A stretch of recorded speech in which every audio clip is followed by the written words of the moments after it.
America में मोदी और पटना में विरोधी। जी हां, प्रधानमंत्री नरेंद्र मोदी अमेरिका में हैं, वहां वो ब्रांड इंडिया की धाक और साख जमाने में जुटे हैं। तो यहां भारत में आज वो हुआ जिसकी कवायद लंबे समय से चल रही थी।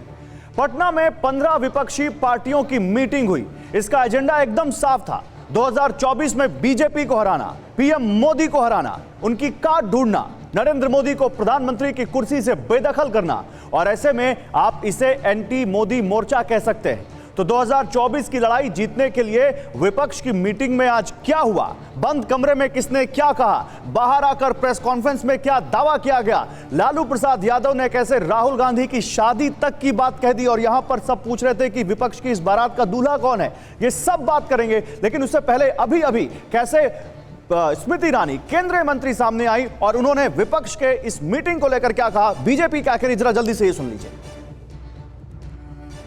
राष्ट्र ने देखा ममता जी ने लालू जी के चरण स्पर्श किए, लेकिन लालू जी ना जनता भूली ना निश्चित आप कि कैसे ममता बंदोपाध्याय जी ने आपके खिलाफ आपके दावों की पोल खोलते हुए एक श्वेत पत्र जारी किया था। वैसे ये लंबी प्रेस कॉन्फ्रेंस रही है और इसमें कई सारे बातें कही है स्मृति ईरानी ने, आगे भी उसको हम बताएंगे आपको। लेकिन सबसे पहले आइए जल्दी से आपको बताते हैं कि क्या हुआ इस मीटिंग में, क्या निकल कर सामने आया, और उसके बाद कुछ ऐसी चीजें हुई जिसने सवाल भी उठा दिए। सबसे पहले तो प्रेस कॉन्फ्रेंस से अरविंद केजरीवाल अपने आप को उन्होंने बॉयकॉट कर दिया। वो गैर हाजिर रहे, मीटिंग में रहे लेकिन प्रेस कॉन्फ्रेंस में नहीं रहे। क्यों? क्योंकि वो कांग्रेस के रुख से नाराज हैं। अध्यादेश का जो मुद्दा है उससे अभी भी कांग्रेस अपना रुख साफ नहीं कर रही है और आम आदमी पार्टी इससे नाराज है। अब बताइए, पहली मीटिंग में ये नाराजगी जब सामने आ गई तो 2024 में जो साथ चुनाव लड़ने का दावा है उसमें कितना दम है, पहली बात ये।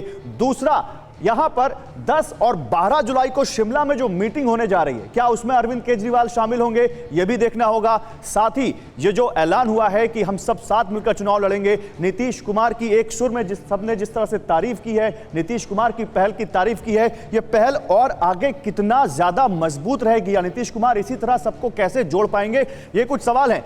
वैसे विपक्ष के इस प्रेस कॉन्फ्रेंस में जहां तमाम नेता, 15 दलों के नेता आए थे, बैठे थे, साथ उन्होंने मीटिंग की, वो जब बोलने लग गए तो कुछ नेताओं को बोलने का मौका नहीं मिला, कुछ बोल नहीं पाए। अरविंद केजरीवाल तो चले गए। हम 4 बड़े नेताओं की बात आपको सुना देते हैं, सुनिए। कुछ ही दिनों के बाद सब पार्टियों की एक और की जाएगी ताकि उसमें आगे का जो कुछ भी होता है, जो एक साथ तो चुनाव लड़ने के बारे में आज एक सहमति हो ही गई है और सब तरह का सहमति हुआ है, लेकिन एक मीटिंग इसके बाद होगी, अंतिम रूप ले लेगा, कौन कहां लड़ेंगे, क्या है, सब चीज के बारे में सब हो जाएगा। मैंने मीटिंग में भी कहा यह विचारधारा की लड़ाई है और इसमें हम सब एक साथ खड़े हैं। ये बोलेंगे आप? हम में जरूर थोड़ी डिफरेंसेस होंगी, मगर हमने ये निर्णय लिया है कि हम एक साथ काम करेंगे, फ्लेक्सिबिलिटी के साथ काम करेंगे और जो हमारी विचारधारा है जिसको हम शेयर करते हैं उसकी हम रक्षा करेंगे। हम लोग एक है। दूसरी बात है, वी विल फाइट यूनाइटेडली। ये दूसरी बात है, हम लोग एक साथ में लड़ेंगे। तीसरी बात ये हुआ है कि हमारा लड़ाई, हमको अपोजिशन मत बोलो, हम लोग भी देश का सिटीजन है, हम लोग भी पैट्रियोटिक है। जिस तरह से हमारी डेमोक्रेसी, हमारे कॉन्स्टिट्यूशन, हमारे सेक्युलरिज्म पे अटैक हो रहा है, उसकी लेबॉर्टरी हमारा जम्मू कश्मीर बन चुका है। शुरुआत हमारे जम्मू कश्मीर से हुई और अब पूरे मुल्क में वही हो रहा है जो हमारे साथ हुआ। तो आज जब हम देख रहे हैं कि जिस तरह मुल्क के अंदर लोगों के साथ जो व्यवहार किया जा रहा है, खासकर जो माइनॉरिटीज़ है, जिस तरह डेमोक्रेसी को अंडरमाइन किया जा रहा है, तो उसके लिए हम सब इकट्ठे हो गए। तो देखिए, ये 4 बड़े नेताओं के बयान हमने आपको सुनवाए। सब साथ मिलकर लड़ेंगे, सब साथ मिलकर मोदी को हराएंगे, लब्बो लुआब यही था।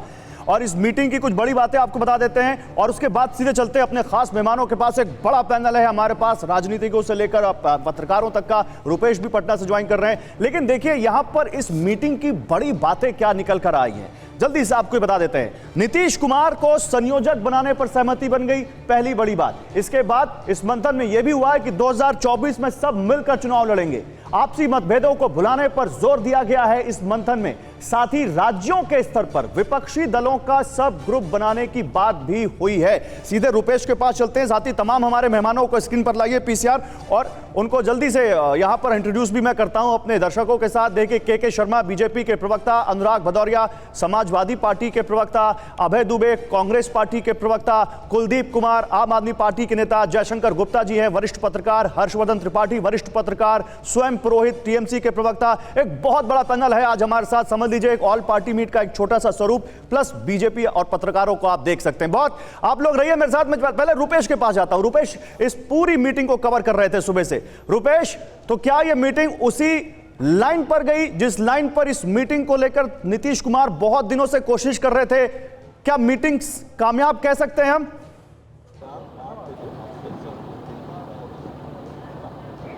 देखिए, दो बातें आपने पूछी हैं कि क्या इस मीटिंग को कामयाब कहा जा सकता है, और दूसरा क्या उसी लाइन पे गई जिस लाइन पे कल से कयास लगाए जा रहे थे।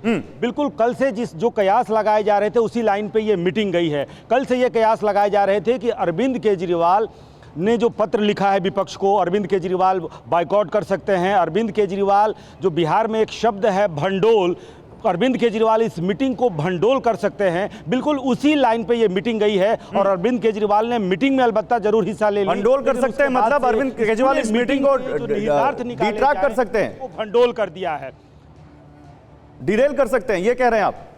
कर सकते हैं नहीं, उन्होंने देखिए मीटिंग के बाद बिल्कुल, और मीटिंग के निहितार्थ जो निकाले जाते वो निहितार्थ अब जो भगवंत मान और अरविंद केजरीवाल और उनकी पूरी टीम यहाँ नहीं रखी। मीटिंग के निहितार्थ अब कुछ और निकाले जा रहे हैं। जिस तरीके से अरविंद केजरीवाल ने मीटिंग का बायकॉट तो नहीं किया, लेकिन उसके बाद उन्होंने अपनी नाराजगी जताने के लिए ही सही, लेकिन वो मीडिया के सामने नहीं आए, तो मीटिंग बहुत सफल रही इस मायने में, क्योंकि कम से कम ये कहा जा रहा था और वर्षों से ये कहा जाता रहा है कि तमाम विपक्ष के दलों को एक साथ बैठना, एक मुद्दे पर एक होकर के एक जगह पर बैठना, ये संभव नहीं है। और ये संभव नीतीश कुमार ने ममता बनर्जी की कहने पर और पहल पे करी है, और कम से कम ठीक है। मतलब आप ये कह रहे हैं कि नीतीश कुमार की जो इतने दिनों की कवायद थी वो कामयाब हुई, तमाम विपक्षी दल एक साथ अपने तमाम ग्रजेस को भुलाकर साथ आए, लेकिन कांग्रेस की वजह से अरविंद केजरीवाल ने इस मीटिंग में विपक्षी पार्टियों को, या कह सकते हैं बीजेपी को, वो बोलने का मौका दे दिया जो शायद नहीं मिलता।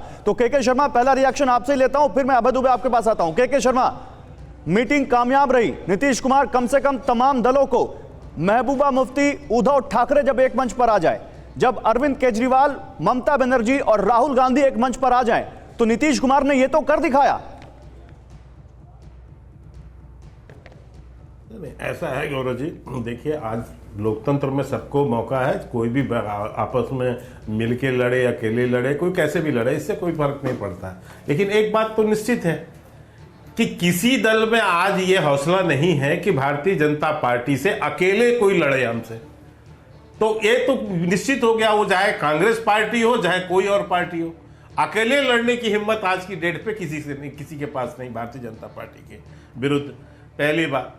दूसरी बात कि अवसरवादी, भ्रष्टाचारी, वंशवादी सब आपस में मिलके ये हताश निराश लोग वहां पर एक कमरे में बैठ के कोई यदि बात करे तो हमें इसके फर्क इसलिए नहीं, कुछ भी नहीं पड़ेगा और न पड़ना है, क्योंकि जनता इनके सारे स्वरूप को जानती है, इनका इतिहास भी अच्छे से जानती है। हम आज के दिन इस बात को लेकर प्रसन्न हैं कि आज पिछले 3 दिनों से आप देख रहे हैं कि विश्व स्तर पर भारत के प्रधानमंत्री नरेंद्र मोदी जी भारत के 140 करोड़ जनता का मान और सम्मान पूरे विश्व में स्थापित कर रहे हैं। और जो माननीय प्रधानमंत्री नरेंद्र मोदी जी हैं, उनको आज विश्व जो है पलक पावड़े बिछाकर देख रहा है, विश्व की महाशक्तियां उनका नहीं। तो मैं आप ये कह रहे हैं कि आप ये कह रहे हैं कि आप ये कह रहे हैं कोई फर्क नहीं है के नाम से कहीं बैठे रहे। के शर्मा, आप ये कह रहे हैं कि आपको कोई फर्क नहीं पड़ा, ये 15 दल मिल गए और वो 2018 में नहीं हुआ क्या? वो क्षेत्रीय क्षेत्र पे आपको कोई फर्क नहीं पड़ा? 2018 में नहीं हुआ था क्या?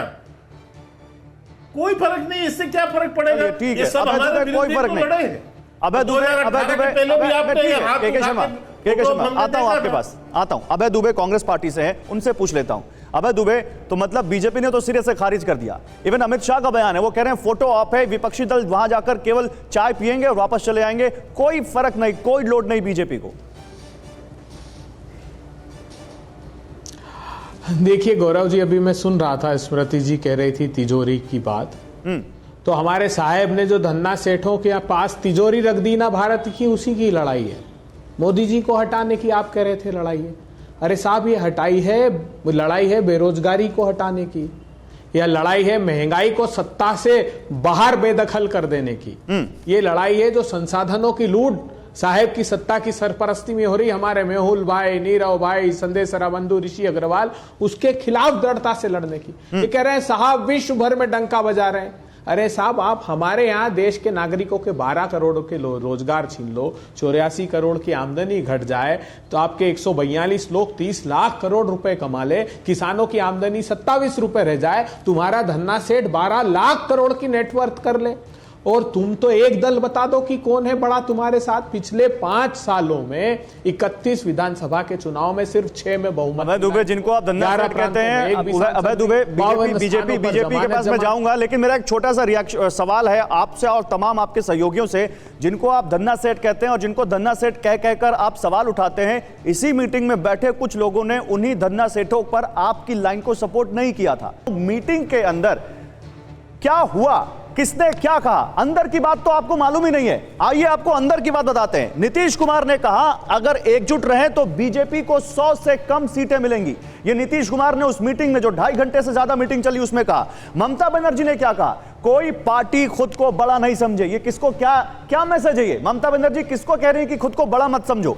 लालू प्रसाद यादव क्या कह रहे हैं, राज्य स्तर पर सीटों का बंटवारा होना चाहिए। अब इसका क्या मतलब है, ज्यादा आप लोग समझेंगे। आर्टिकल 370 पर अरविंद केजरीवाल के रुख पर उमर अब्दुल्ला ने सवाल पूछ लिया।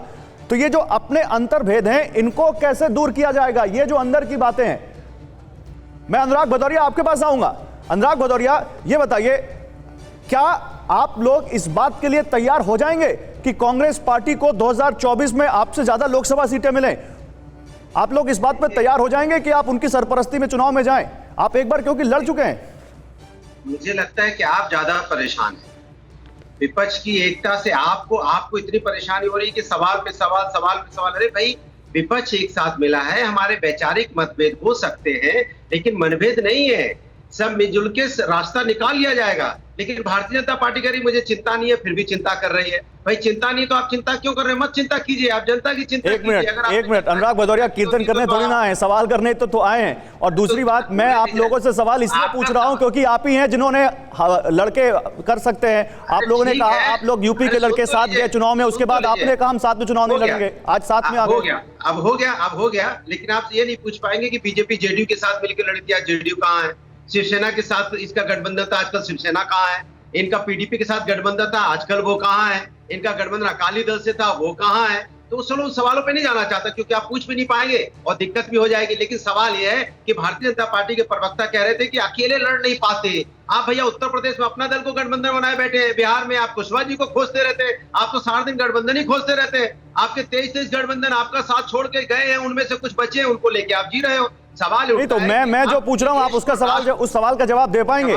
मैं आपसे पूछ रहा हूं क्या कांग्रेस को ज्यादा सीटें और समाजवादी पार्टी को कम सीटें दे, तो इस पर आप चल पाएंगे? मैं आता हूं, हर्षवर्धन त्रिपाठी को लेना चाहता हूं, फिर मैं आता हूं अनुराग भदौरिया आपके पास। हर्षवर्धन त्रिपाठी जी, 370 पर अरविंद केजरीवाल से उमर अब्दुल्ला ने सवाल पूछ लिया। यहां पर सीधे सवाल पूछ लिया, ममता बनर्जी कह रही है कि कोई पार्टी खुद को बड़ा ना समझे। ये क्या मैसेज है, किसको मैसेज दिया जा रहा है? देखिए, सबसे पहले तो गौरव जी मैं कहूंगा कि देखिए, इससे ज्यादा की उम्मीद अगर हम लोग कर रहे थे तो ये थोड़ा अन्याय भी है। एक उम्मीद मैं जरूर कर रहा था कि आज नीतीश कुमार या किसी को संयोजक के तौर पर औपचारिक तौर पर ऐलान होता, जो नहीं हो पाया, यानी इतनी भी सहमति नहीं बन पाई। लेकिन ये सारे दल एक साथ मिले हैं और इनके बीच के झगड़े बहुत ज्यादा हैं। झगड़े वो क्या है? अपनी अपनी राजनीतिक सत्ता, अपनी अपनी हिस्सेदारी बचाने की तो लड़ाई है। और एक खतरा जो इन दलों को दिखता है कि अगर इस तरह से माहौल बना, कांग्रेस उस अम्ब्रेला में सबसे ऊपर दिखेगी, जो कि स्वाभाविक है, तो राहुल गांधी के पीछे सबको खड़ा होना पड़ेगा। और आज हालांकि लालू जी ने जो किया वो मेरी समझ में नहीं आया। उसको बहुत हास्य के तौर पर देखा जाएगा। लेकिन इतने समय से जो राहुल गांधी की छवि निर्माण हो रही थी, उसको लालू जी ने बड़े विचित्र अंदाज में दाढ़ी क्यों बढ़ाया है, शादी क्यों नहीं कर लेते, मम्मी कहती है कि वो सुनता नहीं हमारी, ये सब करके राहुल गांधी की छवि लालू जी बनाना क्या चाहते हैं। और ये मुझे लगता है कि राजनीतिक तौर पर बेहद खराब संदेश दिया है लालू जी ने अपने अंदाज में। इसी तरह से वो राजनीति करते रहे, वो जब तक बिहार में रहे, बिहार के हर नेता को ऐसे ही वो कमजोर कर देना। कुलदीप कुमार, पहला रिएक्शन अब मैं आपसे लेना चाहता हूं, ये बताइए आप लोगों के नेता क्यों उठ गए प्रेस कॉन्फ्रेंस से, और ये जो अभी आप लोगों ने ये ऑफिशियल रिएक्शन दिया है, ऑफिशियल आप लोगों का जो हमारे पास स्टेटमेंट आया है, कांग्रेस पार्टी से आप लोग खफा हैं, तो फिर कैसे इस विपक्षी एकता में आप शामिल होंगे? इस कांग्रेस पार्टी वो धुरी कही जा रही है जिसके आसपास ये तमाम विपक्षी दल होंगे, तो आप कैसे इस अम्ब्रेला के अंदर आएंगे जगह आपकी कांग्रेस से बन नहीं रही है? देखिए गौरव जी, पहली बात तो ये कि आज जो ये काले अध्यादेश पे हम लोग अपना बयान जारी कर रहे हैं, ये जो काला अध्यादेश केंद्र सरकार ने, मोदी सरकार ने पास किया, ये केवल दिल्ली के अधिकारों को नहीं छीनता है, ये केवल निर्वाचित सरकार के अधिकारों को नहीं छीनता है, ये बल्कि भारत के लोकतंत्र के संवैधानिक संदेश के लिए भी एक बहुत बड़ा खतरा है, ये देश के लोकतंत्र के लिए खतरा है। और इसमें जो ये आज ये दिल्ली के अधिकार छीने गए, कल ये किसी और राज्य के अधिकार भी छीने जाएंगे। तो आज ये जरूरी है कि कांग्रेस अपना रुख बिल्कुल पूर्ण रूप से स्पष्ट करे कि वो दिल्ली के लोगों के साथ खड़ी है, वो इस देश के संविधान के साथ खड़ी है, इस देश के लोकतंत्र को बचाने के लिए खड़ी है, या वो कल ही बोल दिया था कि कांग्रेस बीजेपी एक ही है, आपने कल बोला था कि नहीं बोला था? और आज आप गए उस मीटिंग में जिसमें कांग्रेस के नेता थे, उनके साथ आपने मंच शेयर किया, आज आप फिर वहां से उठकर चले आए।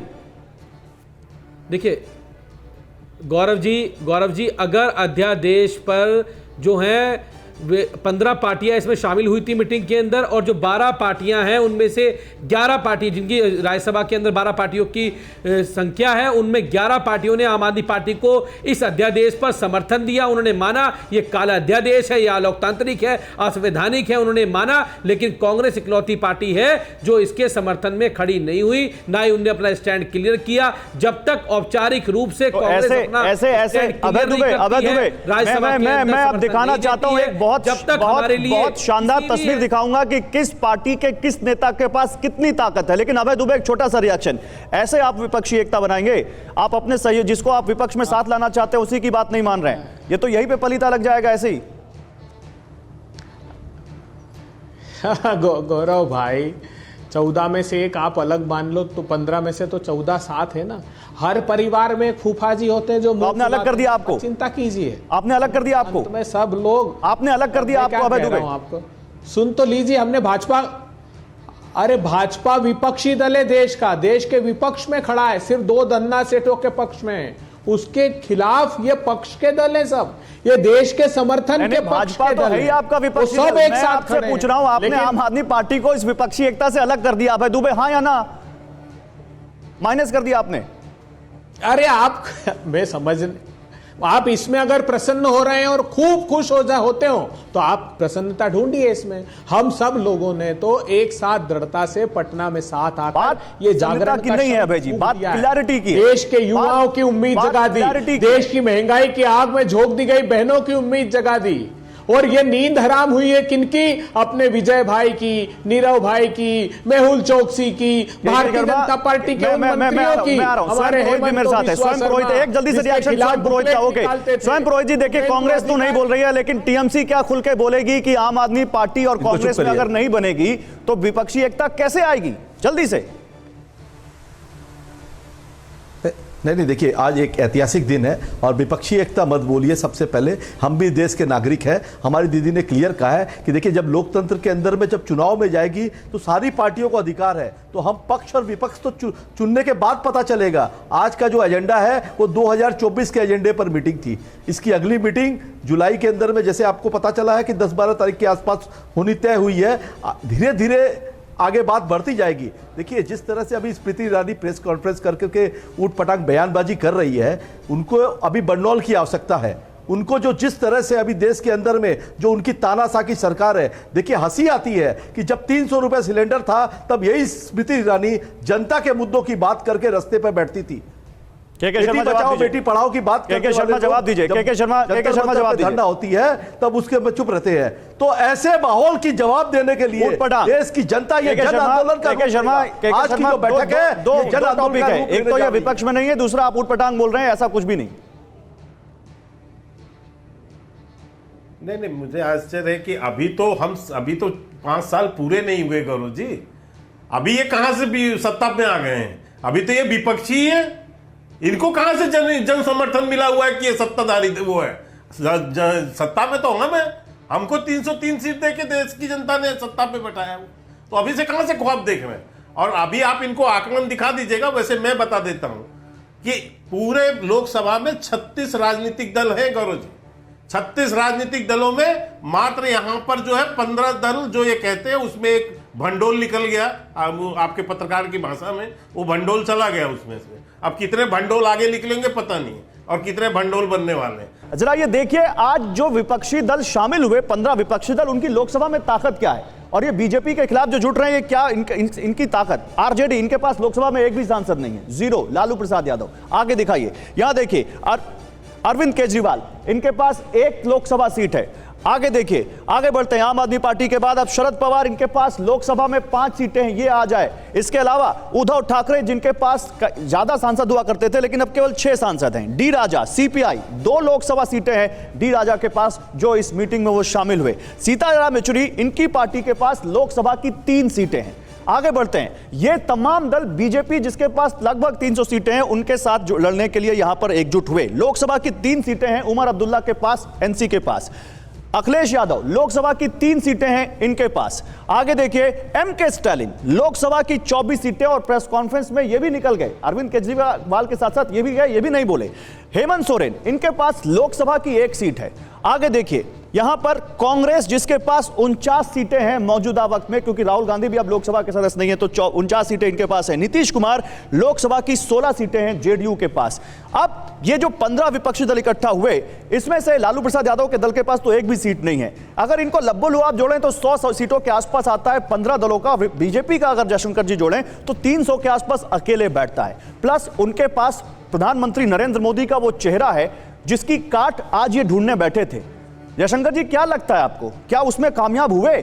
और ये जो इनकी संख्या बल है, क्या इसीलिए इनको साथ आना पड़ रहा है, क्योंकि इनमें से अकेले में किसी के पास वो ताकत नहीं है कि बीजेपी का मुकाबला कर सके?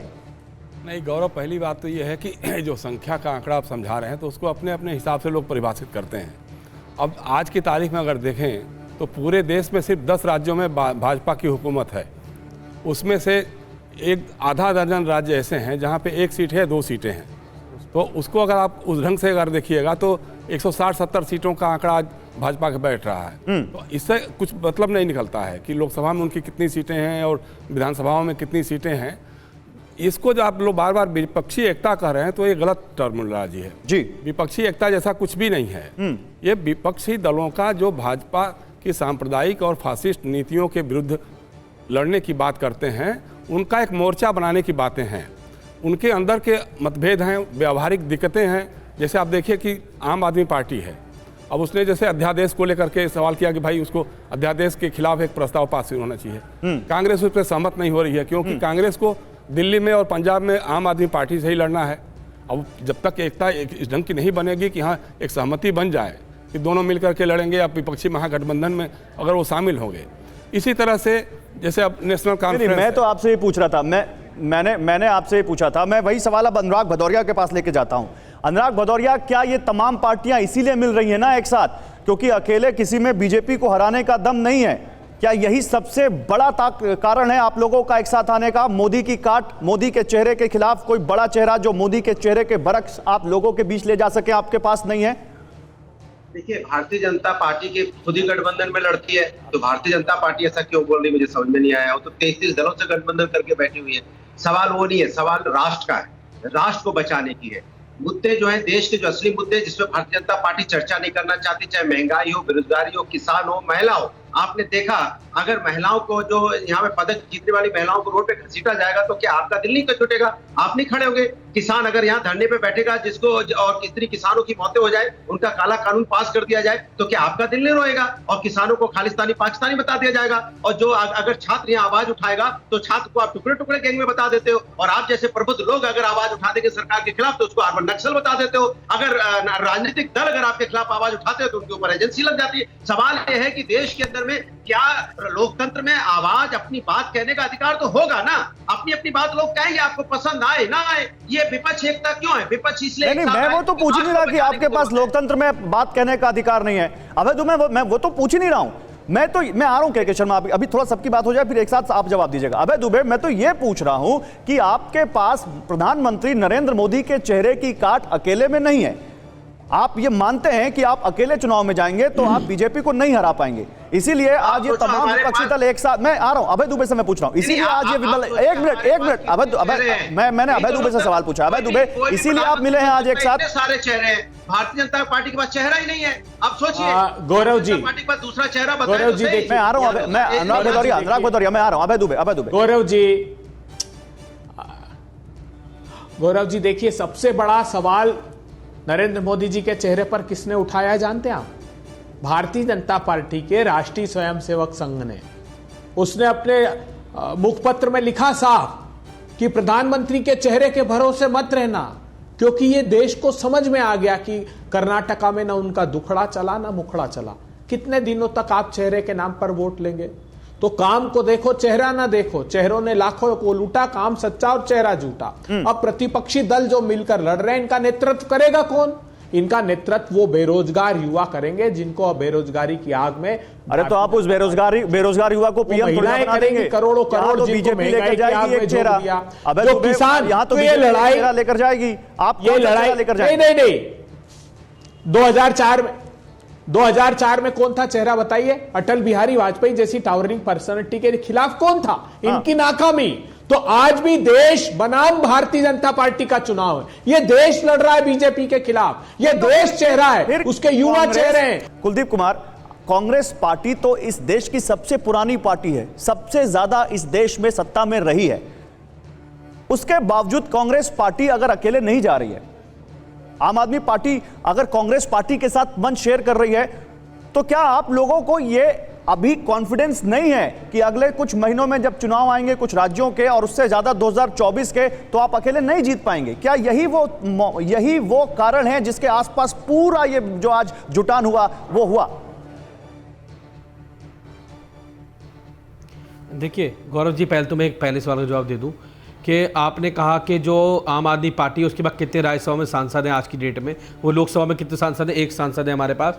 आप ये बताइए कि 2013 से पहले दिल्ली में आम आदमी पार्टी के पास कितने विधायक थे? कहाँ मुख्यमंत्री था? 2017 से पहले पंजाब में आम आदमी पार्टी के पास कितने विधायक थे? आज पंजाब के अंदर आम आदमी पार्टी की सरकार है, आज दिल्ली के अंदर आम आदमी पार्टी की सरकार है। 2017 से पहले हमारे कितने काउंसलर थे? आज एमसीडी में हमारी सरकार है। 2000 उससे पहले हमारे पास राज्यसभा में कितने मेंबर थे? 10 मेंबर। तो आप ये समझिए कि जनता, बाइट सुनाना चाहता हूं कुलदीप, मैं पूरे देश मैं आपके जैस्मिन शाह ने एक रिएक्शन दिया, मैं वो सुनाना चाहता हूं, फिर अभी आ रहा हूं, वो बाइट सुन लीजिए। लेकिन ये साफ है कि आज एक इतना गंभीर मुद्दा जिस पे एक चुनी हुई सरकार से सारे पावर्स लिए जा रहा है, संविधान को कुचला जा रहा है, उस पे कांग्रेस कुछ नहीं कह रहा है।